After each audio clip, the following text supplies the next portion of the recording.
আমাদের বাঙালিদের কাছে বাচ্চার মুখে ভাত মানে একদমই অন্যরকম অনুভূতি। বাচ্চা যখন প্রথমবার ভাত খায় সেটা যেন একটা উৎসব। মামারা, মাসিরা, দিদা, ঠাম্মা সবাই মিলে এই অনুষ্ঠান করে এবং সাথে থাকে অনেক অনেক হাসি, ঠাট্টা, আনন্দ আর খাওয়া দাওয়া।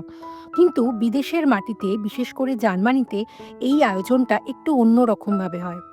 মৌবনির ছেলের প্রায় 6 মাস হতে চলেছে, আর ওর মুখে ভাত হবে এই জার্মানিতেই। তো সেটা কেমন করে হলো সেটাই আজকে আপনাদের সাথে শেয়ার করব। তাহলে চলুন শুরু করা যাক আজকে আমার এই ব্লগ।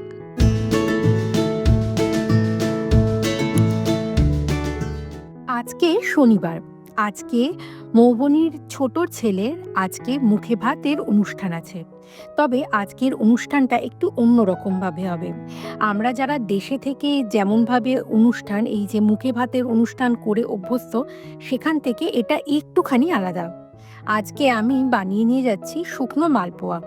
সেটাই আজকে সকাল থেকে একটুখানি প্রিপারেশন নিচ্ছিলাম। চলে যাব, খুব একটা বেশি লেট হবে না। আমরা লাঞ্চ করেই ওই 2-2:30টার দিকে বেরিয়ে যাব। যাব ডুসেলডর্ফ শহরের একটা মন্দিরে। তো সেখানেই যাই, আর তারপরে পরপর গল্পগুলো আপনাদের সাথে শেয়ার করি। চলুন। একটু দেরি হয়ে গেল, বেরোতে বেরোতে প্রায় 3:30 বেজে গেছে। তবে মন্দিরে বলেছে 4:30টার দিকে আসতে। তো সেই জন্যই আমরা 3:30টার দিকে বেরোলাম। আর খুব একটা বেশি দূরও নয়, তো চলে এলাম আমাদের সেই মন্দিরে। অ্যাকচুয়ালি জার্মানিতে প্রবলেমটা হয় কি, এখানে তিথি অনুযায়ী এই ধরনের অনুষ্ঠান করাটা খুব মুশকিল। কারণ ওই সোম থেকে শুক্রবারের মধ্যে তিথি পড়লে ওই মুখে ভাত করাটা একটুখানি মুশকিল। আর প্লাস আমরা যে মন্দিরে এসেছি, এই মন্দিরটা বিশেষত শনিবার আর রবিবার খোলে। তো মৌবনিরা প্রথমে কন্ট্যাক্ট করেছিল এই মন্দিরের সাথে। তো ওরা বলেছিল যে তিথি অনুযায়ী করাটা মুশকিল, কারণ ওরা যে তিথিগুলো পাচ্ছিল সেটা সোম থেকে শুক্রবারের মধ্যেই। তো ওরা বলল যেহেতু শনি রবিবার এই মন্দিরটা খোলে, সেই জন্য শনি রবিবারই আপনাকে এই ব্যবস্থাটা করতে হবে। তো সেই জন্য মৌবনিরা আজকের দিনটা বেছে নিয়েছিল। তো আজকে আমরা ওই জন্য সবাই মিলে চলে এসেছি। তবে এখানে ভাতটা না দিয়ে মৌবনি বাড়ি থেকে পায়েস বানিয়ে এনেছে। তো সেটাই মৌবনির ছোট ছেলে রিকুকে আজকে খাওয়ানো হবে। रघुपते हृदय अस्मदीये सत्यं वदामि च भवान् किलान्तरात्मा भक्ति। অনুষ্ঠানটা যেহেতু মামা ভাত, সেই জন্য মামারা কিন্তু আজকে এসে গেছে। তবে মৌবনির এখানে নিজের কোনো দাদা বা ভাই নেই, কিন্তু এখানে আমাদের যে কটা বন্ধুরা রয়েছি, বন্ধুরাই এখানে মামা মাসি সবাই মিলে আজকে এই অনুষ্ঠানটা সফল করব, এটাই আশা করি। মন্দিরটা বেশ সুন্দর, প্রচুর দেবদেবী এখানে রয়েছে। তো এখানে আজকে দীপাঞ্জন, তথাগতদা আর অর্ঘ্যদা 3জনে মিলে পায়েস খাওয়াবে রিকুকে। এখানে এসে দেখলাম এখানে কিছু কীর্তন চলছে, পেছনে অনেক বয়স্ক মানুষজন এখানে বসে কীর্তন করছে। আর এখানে দেখতে পাচ্ছেন প্রচুর ঠাকুর আছে। আর এদিকে মৌবনিরা অনেক কিছু এনেছে, অনেক ফুল এনেছে, পায়েস বানিয়ে এনেছে আর প্রচুর মিষ্টি এনেছে। আর এখানে লোকজনকেও আমরা দেব বলে মিষ্টি আনা হয়েছে।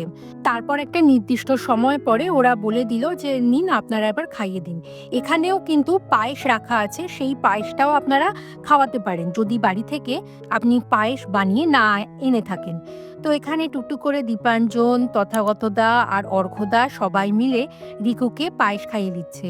এই মামা ভাত বা বলতে পারেন মামা পায়েস ব্যাপারটা খুব স্পেশাল প্রত্যেকটা বাচ্চার কাছে। হ্যাঁ, দেশে গিয়ে তো ওর হয়তো বড় করে অনুষ্ঠান হবে, কিন্তু এই যে প্রথম ভাত খাওয়া বা প্রথম পায়েসের স্বাদ, এটা কিন্তু ওর সারা জীবন মনে থাকবে। এটাই তো মেমোরি ওর কাছে। আমরা এখানে অনেকক্ষণ বসেছিলাম। প্রথমে ঠিক করেছিলাম যে শুধু মামারা খাওয়াবে, তারপর ভাবলাম যে আমরা মাসিরা কি দোষ করেছি। তো মৌবনিও বলল নে এবার তোরাও খাইয়ে দে। তো আমরা একে একে, আমি, অমৃতা, ওদিকে মালিনী, সবাই মিলে রিকুকে একটু পায়েস খাইয়ে দিয়েছি। ওদের ভিডিওগুলো মনে হয় নেই, তবে আমার ভিডিও আছে, সেটাই আমি শেয়ার করলাম। সামনে অনেক মিষ্টি আছে, আর সামনে যে বড় ডেচকিটা রয়েছে, এটা এখানকার বড় সড়ো করে পায়েস বানানো হয়েছে, সেটাও আর কি লোকজনকে পায়েস হিসেবে বা প্রসাদ হিসেবে দেওয়া যায়। তো এখানে আমি একটু রিকুকে একটুখানি চটকে নিলাম। আমারও বেশ ভালো অনুভূতি হলো যে প্রথমবার রিকুকে আমি পায়েস খাওয়াতে পারলাম। ভবিষ্যতে ও কোথায় থাকবে তা জানি না। তবে এই যে মেমোরিটা মৌবনি আমাদেরকে সবাইকে দিল, এটা কিন্তু আমাদের সারা জীবন মনে থাকবে। রিকুও যখন বড় হবে এই ভিডিওগুলো দেখবে, ও যেখানেই থাকুক না কেন, তখন মনে পড়বে যে হ্যাঁ, ও একসময় যখন জার্মানিতে ছিল তখন এই ভিডিওগুলো আমরা করেছিলাম।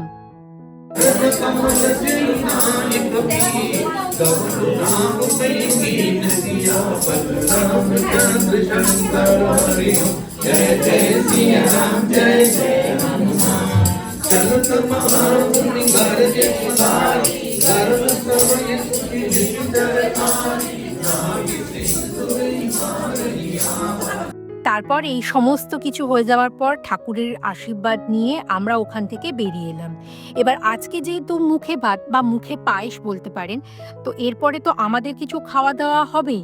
তো সেই জন্য আমরা এখানকার একটা ইন্ডিয়ান রেস্টুরেন্ট যেটার নাম লিটল স্টার, সেখানে চলে গেলাম। আর সেখানে গিয়ে আমরা একটু চা, পাকোড়া এইসব অর্ডার করেছিলাম।